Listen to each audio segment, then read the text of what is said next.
Cheers. Ah, you got it in, you dog. Hey, welcome back, survivors, to another episode of Surviving the Badge. Man, tonight's going to be an unbelievable show, I think, anyway. We're going to be talking about why in the hell are law enforcement officers leaving departments in droves, and they're full of rookies now. I mean, Jesus, every place. The sad thing is, we probably don't have to tell you why. Yeah. Because, I mean, it is just blatantly obvious what's going on. It's insane. It is just insane. So stick around, guys. You won't want to miss that.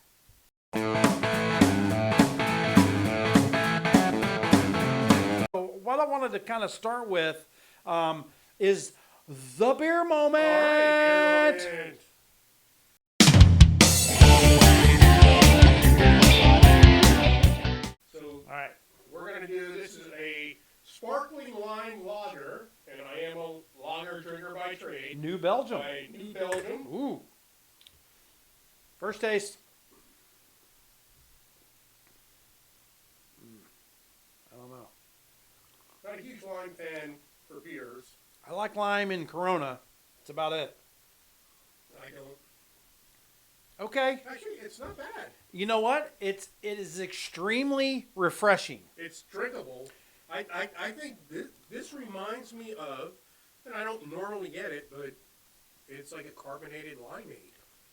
Yeah. It's more. I would put this in the realm of a seltzer kind of type deal, more than a beer for sure. There's not a lot of beer flavor to me. A little bit, Right. but not a lot. But yeah, I would put it more of like a kind of like on a seltzer. But it tastes to me like a carbonated limeade. And it's 4.4 Yeah, ABV. alcohol. So you know it's not bad. No. That's higher than a 3.2 Miller Lite or something. It's definitely drinkable. This is something that you can have after mowing the lawn. Man, after raking leaves, mowing the yard, washing the car. People not in Florida shoveling snow. We don't have that problem. We're in Florida. So anyway, I am going to give this, it's not my favorite beer, No. but for what it's trying to be, I'm actually going to give this a 7.5. Yeah, I'm going to give it at least, I'm going to say a 7.7 because it's super drinkable, light, refreshing. It's not super heavy. I kind of like it. Like you said, man, I would drink this in a heartbeat on the beach, out on the boat, sitting on an island Bring somewhere. a 6-pack of this to Whew. the beach, if Or- you can legally do it. Or an 18-pack. But anyway, that's brought to you by one of our sponsors, which we'll get into here in a little bit. All right, so tonight we want to get into... and if you notice, we're missing our beloved Camille. He had some family responsibilities to take care of, so he was unable to make the show tonight. So, Camille, we miss you, brother. And we said cheers, obviously, before you. And, hey, you missed last show, you missed this show. You're missing some pretty damn good beers. I don't know if he'd be a big fan of this one, but he would have loved the other one because he ranked Voodoo Ranger as up in the 9s, so he would have loved that one. Anyway, all right, I'm going to do something I haven't done in a long time on this show. If somebody can tell me in the comments, you have to write it in the comments, and it'll be the first person to comment, and you must be a subscriber, by the way, like and subscribe, can tell me what is different. And I'm not talking about the microphones because those are different. We got new microphones. But about the scenery, what's going on, what is different? You name it, and I'll give you a hint. John named it at the end of the last show, so you'll have to go to the last show and you'll have to go all the way to the end, watch all the way to the end, and John named it. You'll have to pick it out. But if you see something different, write in the comments below. I will send you a sticker.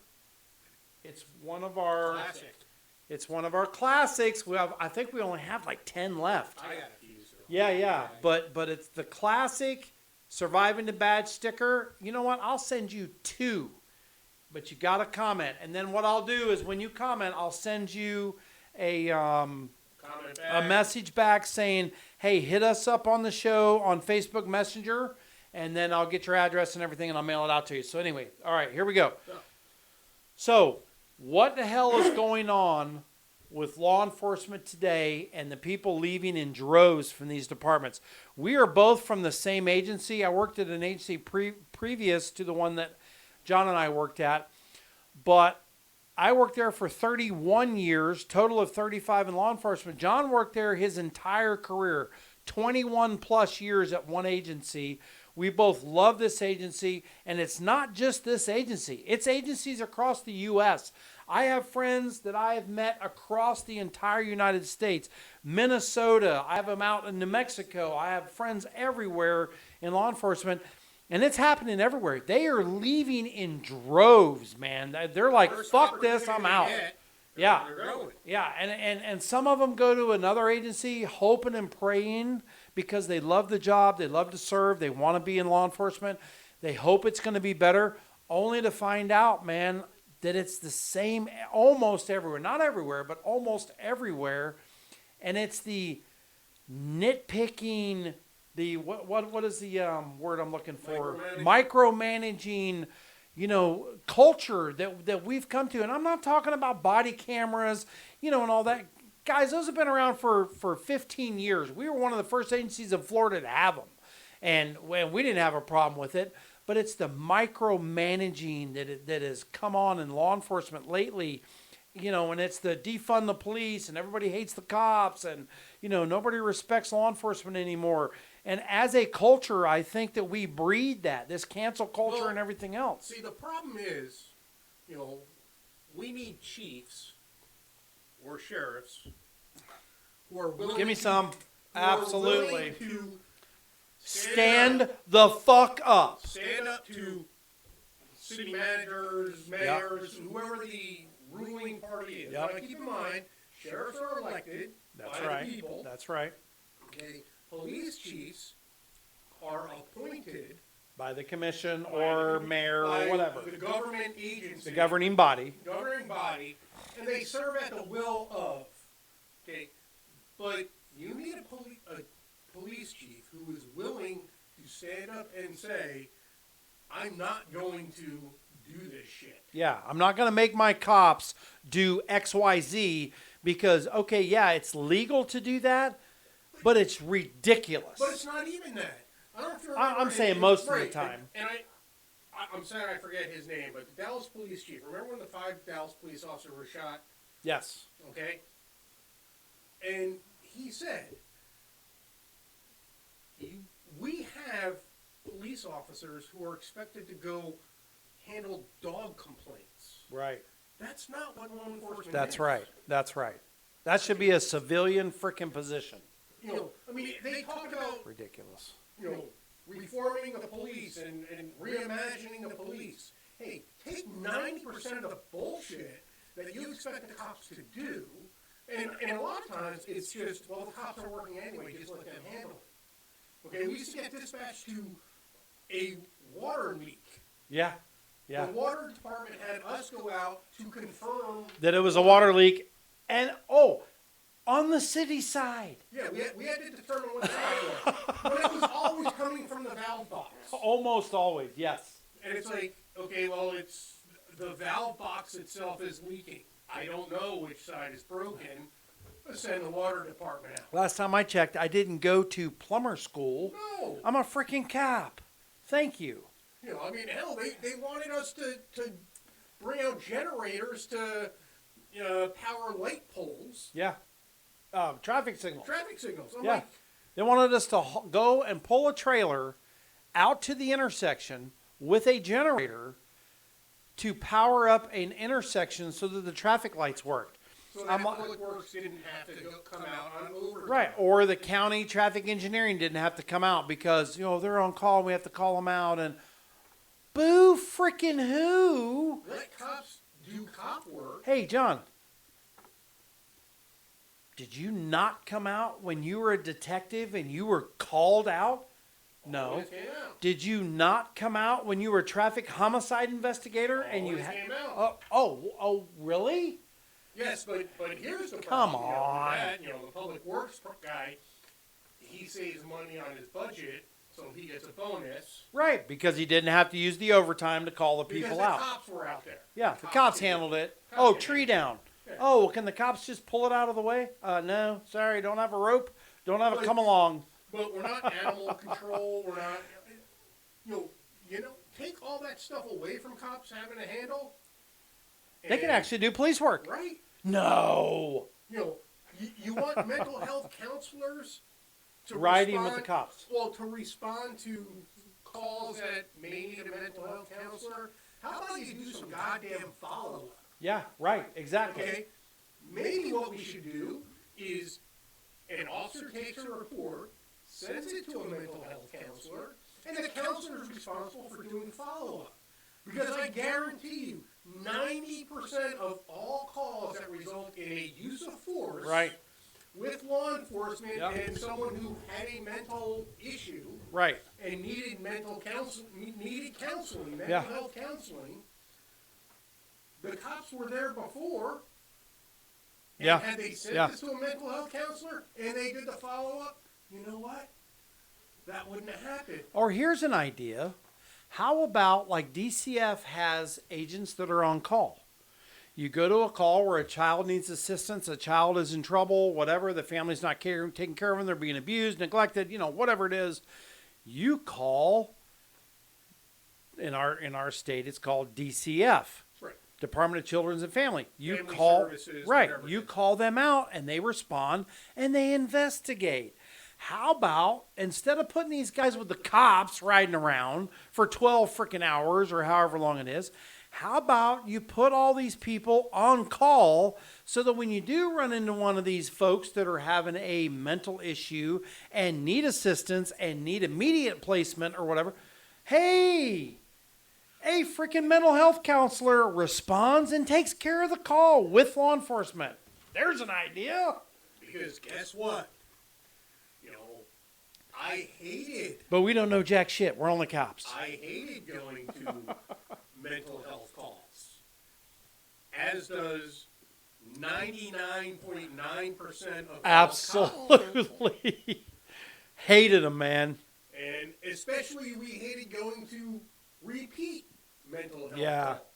And you know what's bad, guys? Anyway, okay. So we got off our tangent, but Right. but anyway. So why are cops leaving? Why are cops leaving? So my idea is okay, the pay sucks, but the pay has drastically improved over the last 5 years. I just saw a buddy of mine who is a chief of police in an agency, a little bitty tiny agency, north of here. They're starting their cops at 60 freaking grand, dude. 60 grand. Up until 5 years ago, cops were starting at 45 grand. Right, but that's unfortunately, So I'm saying it's not the pay. The well, pay is not great, but it's not. You What don't they're know. saying is it's not the pay. They're saying, no, I'm not leaving because the pay sucks. I'm leaving because the I job can't. sucks. Absolutely.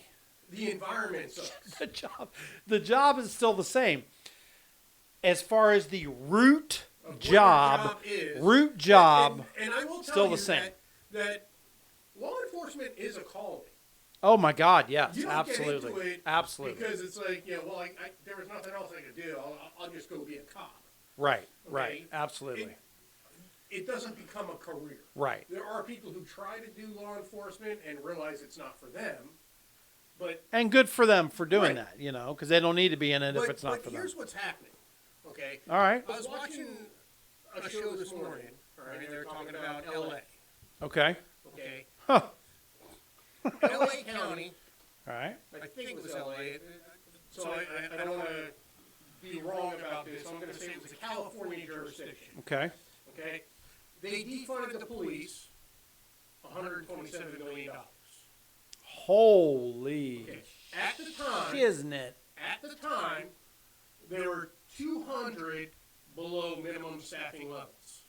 Wow, that sounds like some of the agencies around here. 25% below minimum Okay. staffing, So or since- below full staffing. I'm Since sorry. they defunded the police, they are now more than 500 officers below staffing levels. And of course, LA County or LA City, if it's LAPD, I mean, they It have. might have been San Francisco, so I don't want to. Right. It was a But these California are jurisdiction. huge departments compared to what we, we Okay. grew. But guess what? You can defund the police all you want. They're still going to be working, but now you're paying overtime as opposed To to cover the hiring shift. new officers. Absolutely. Okay, because we still have a responsibility to respond. So the poor people who are still working are making buku bucks in overtime, but they are getting destroyed. But they're by all burnt. the overtime that But they're working. burnt out. They're exhausted. Burning out. You don't want a burnout cop No, responding because to your then call. here's what happens with the burnout cop. Here's a fresh cop that's had lots of sleep and he's ready to go to work and everything else. Here he is. Here's his field of vision. How Okay, can I help you, man? just like this. Can I help I'm here you? to help you. What do Can I help need? you? What can I? Oh, there's a violator. There's a violator. There's a criminal. As he works more and more and more and more overtime, okay, his range of focus goes to like this, and pretty soon, unless it is a serious crime or a call that he was dispatched to, he or she. When I say he, I mean he or she. Dispatched to, he ain't looking for shit to do, man, But because that's he's crime worn. detection. It doesn't even. But I'm we're not saying, even there. oops, sorry. Because He's the other worn problem out. is- the other problem is, okay, you're now working your fifth 16-hour shift in a row, Oh, that's crazy. and That's fucking nuts. you get to a simple domestic violence, or you get to a simple call. Do you want to spend 3 hours on this call and go to the jail and do all the But you ain't paperwork and putting up everything with else? any bullshit, are you? Oh, hell no. First son of a bitch that says, man, fuck you. Pow. I mean, Okay. because what happens when you get hangry? What happens when you get tired and hangry? So you get Your more- fuse is about this freaking long, guys. And they're human beings. It all boils down to they're human beings. This isn't RoboCop where you can restart the program and they're fresh. These are human beings. Anyway, so But I let's... want to get into something real quick. Okay, yeah, because then I'm going to bring it down to a local level of what we know about. Because what I want to talk about is, the Tyree Nichols case Oh, yeah. in Memphis, Tennessee. Oh, yeah. Okay, you have the Scorpion unit, Right. which was a special. Look at our show on this, guys. Look down below. We did a complete analogy on this. It was a specialized unit put together to enforce crime in high crime areas and things like that. So they were playing, unmarked cars, but they were uniforms and stuff like that. Damn, you must have liked that, John. It was good. Okay.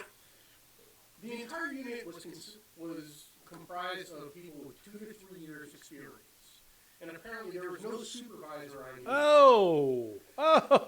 Okay. so There now- we go. So now you got a specialized unit comprised of 2 to 3 year officers. They're gung-ho as hell and fired up and ready to Yeah, roll, yeah, man. but they don't know the job yet. No, I'm saying, but they're fired up and ready to go. There is no supervision Oh, boy. because if you do have supervisors, you have to promote people with 3 or 4 years experience because anyone who has the ability to leave is leaving.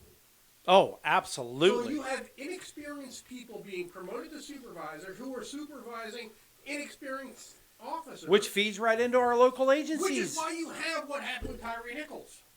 Feeds right into our local agencies.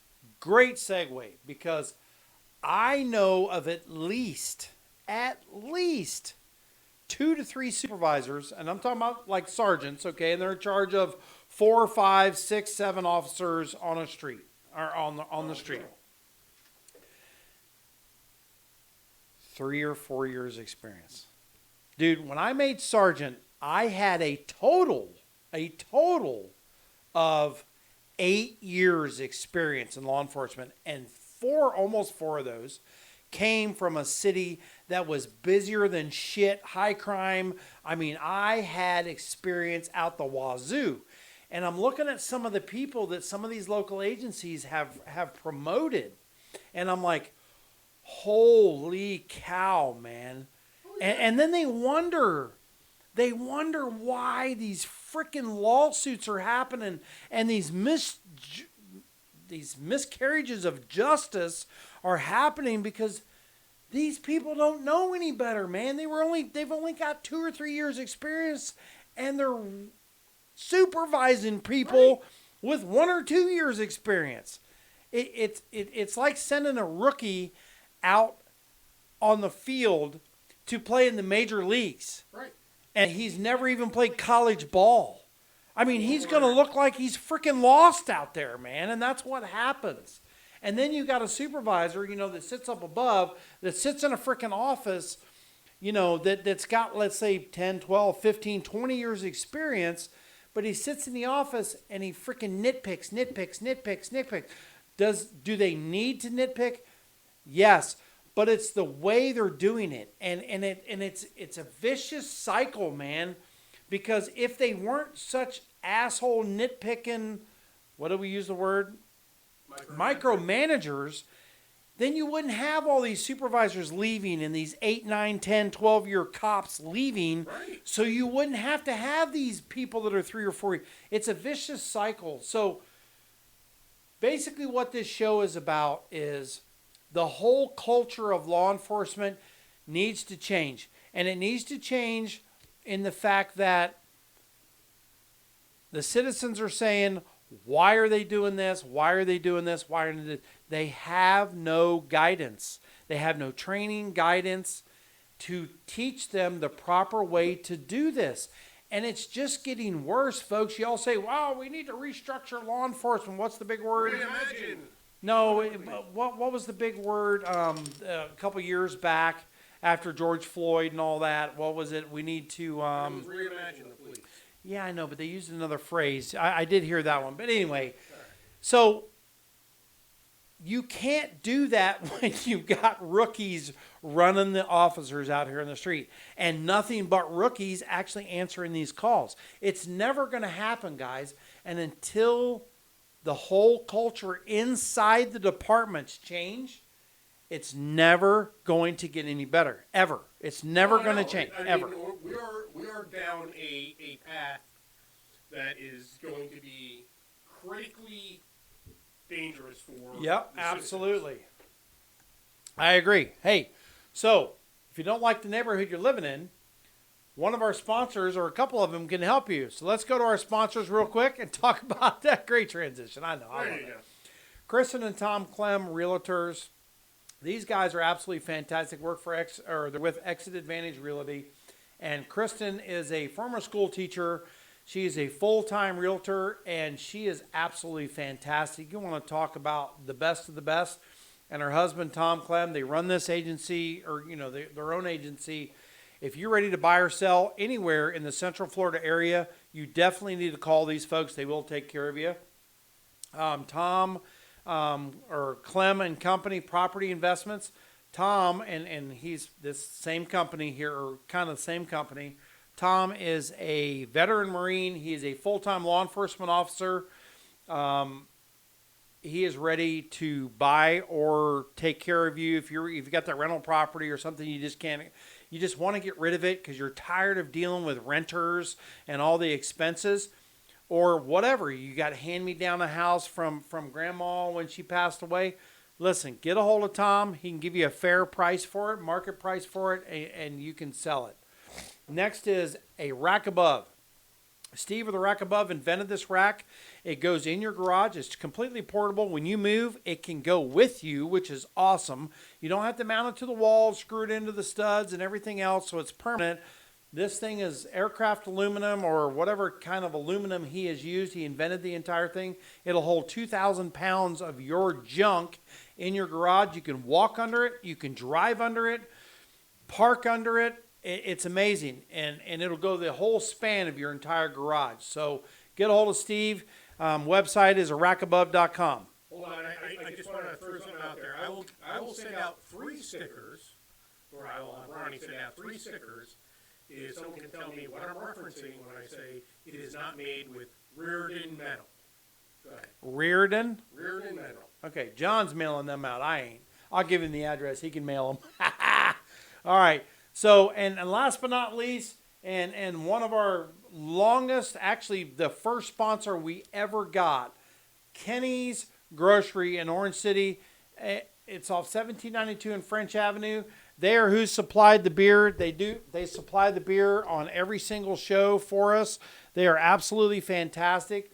Listen, they have over 500 craft beers and wines there. If you can't find it at Kenny's, it ain't worth drinking. And here's the great thing. If you know that you like a beer and you had it wherever it was that you had it, if you just walk in there and you ask them, hey, can you order this? They'll order it for you. If they're legally allowed to order it, they will. There you go. And there are certain distributor rules. Yeah, licenses and such. But I'm going to tell you what, Voodoo Ranger is one of my favorite beers. I asked them. They said, oh, somebody else asked for it a few weeks ago. Yeah, we got it right back here. I'm telling you, I asked them to give me a protein drink because I work out constantly. And I go there and, after my workout, I said, can y'all get this? She goes, absolutely. Within a week, they had it in the fridge. They're amazing. These guys are absolutely fantastic. Where are they located? They are located, I already said it, but I'll say it again, downtown, thriving metropolis of Orange City. Yeah, buddy. There you go. If you want to go look at the manatees after you grab a beer, right up the street from where Or Kenny's go is see the located. manatees and then go have There you craft go. beer. They have the manatees. They come there in the winter at Blue Springs, and you can see them. All right, listen, guys, I could spend hours and hours and hours on this topic. It just makes me sick to my stomach that the freaking micromanaging goes on in these agencies so bad that these officers, they can't take it anymore. I got a call from one a couple weeks ago, and he goes, LT, he goes, I can't take it anymore. He goes, what should I do? I said, dude, if it's affecting you and your family that bad, you need to get the hell out of that job and either go find another law enforcement job or just get the hell out of law enforcement altogether. And he goes, man, it's so hard to do, man. You got to start all over. You're a rookie at the new department, and it ain't like up north where you can go from one department to the other department to the other, or what do they call precincts, and just switch precincts and hope you got a new That you're talking about, major New York, LA, big agency. It's not like that here.